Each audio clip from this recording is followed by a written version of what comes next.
Welcome, I'm Crafty Maryanne. Today let's can some Anaheim green chilies. I grew them last year. I had put them up in the freezer, but they started to get a little bit freezer burnt, so I want to take them out and peel them and dice them and can them.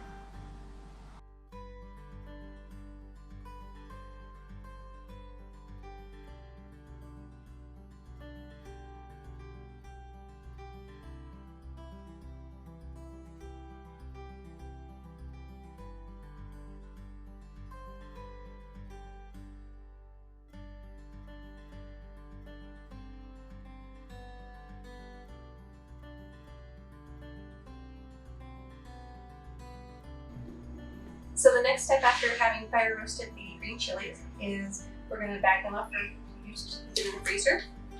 So, and you don't want to have like a cookie sheet under them, just so that you're not getting juices on your counter. I also highly recommend that anytime you're working with any kind of hot pepper that you wear gloves. So put on a glove here. And now there's no real special way of packing it. I prefer to leave the skins on and not peel it first. And then what happens is when you take it out of the freezer, you just have to put it under running water and the skin will slide off. Most of the skins would slide off right now anyways, because after roasting them, we put them in this plastic bag and let them steam themselves. When you do go to use it, depending on how hot you want it to be, will depend on whether or not you leave the seeds in it or whether you cut it open and take the seeds out.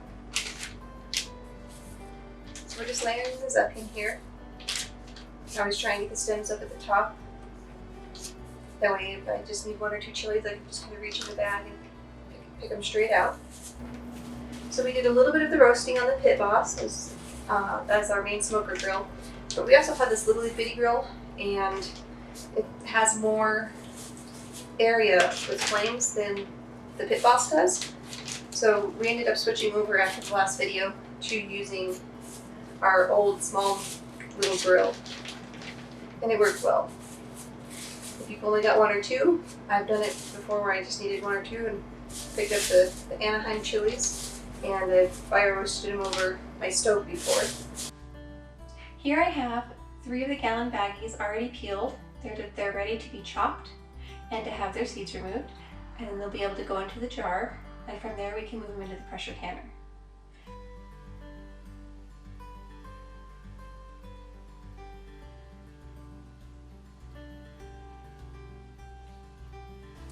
We're down to filling the jars now, so we want it 1 inch headspace on each jar. So I have what we're going to fill the jar with, which is our green chili. And then I have lids and I have rings. And when you put the lid and ring on, you want to tighten it just a little bit at finger tight. You don't want any tighter than that, because it could, if you put the ring on too far and too much pressure, the air won't be able to escape. But if you also leave it too loose, then it'll just fill up with water. All right, let's fill some jars. When I'm filling my jars, I really like to have paper towels down because it's a quick, easy way to clean up if you have any drips or mistakes.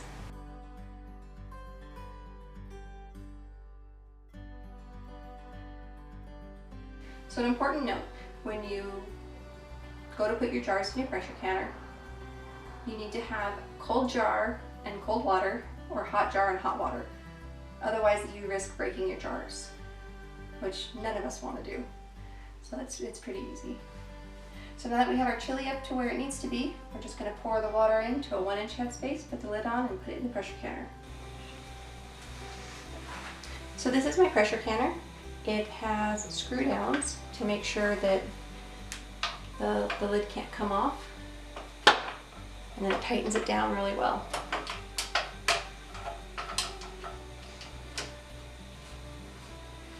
Just like that. And then once you have all of them started, you'll go through and you'll tighten them a little more.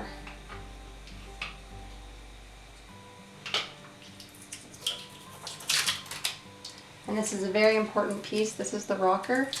This is how you measure your 5, 10, or 15 pounds. Remember to like, comment, and subscribe. Thank you for joining Crafty Maryanne.